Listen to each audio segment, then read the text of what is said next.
Good morning, kids. Today we're going to look at a special thing about God, a unique characteristic or attribute of our great God. And before we dive right into the scripture, I wanted to ask you, what is it that brings you comfort? When you have something scary facing you, something that you don't know what it is, and it's very making you feel fearful, what is it that brings you comfort? Is there a teddy bear or stuffed animal that you cling to that kind of makes you feel safe? And, if you hold it tight, then you're safe. Do you have a lovey, or maybe you did used to have a lovey or blankie that you could carry around with you everywhere, like Linus from the cartoons, and you could hide behind it.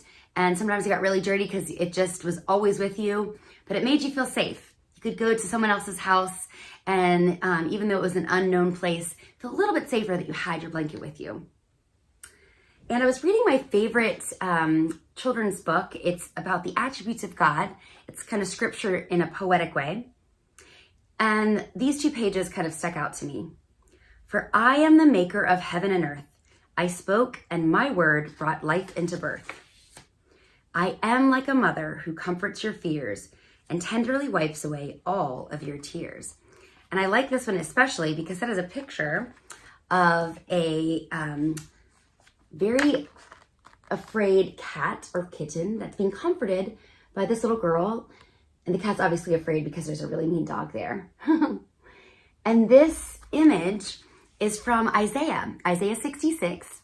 Parts of verse 12 and 13 tell us that God longs to comfort us the same way a mother comforts her child.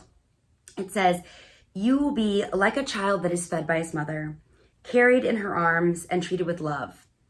I will comfort you as a mother comforts her child."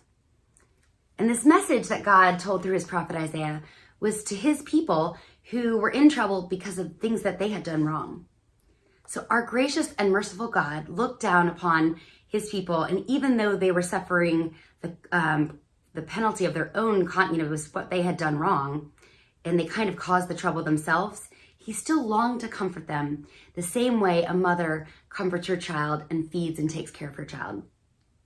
And I thought it was a really neat image today as we honor the mothers in our lives who care for us, both physically, or the mothers that we have in the faith, and those who mother us in many other ways, that we can see that our great God longs to comfort us just like a mother does, and feed us and carry us along, even in his great graciousness, when we're suffering the consequences of our own sin. What a wonderful God we serve. Happy Mother's Day.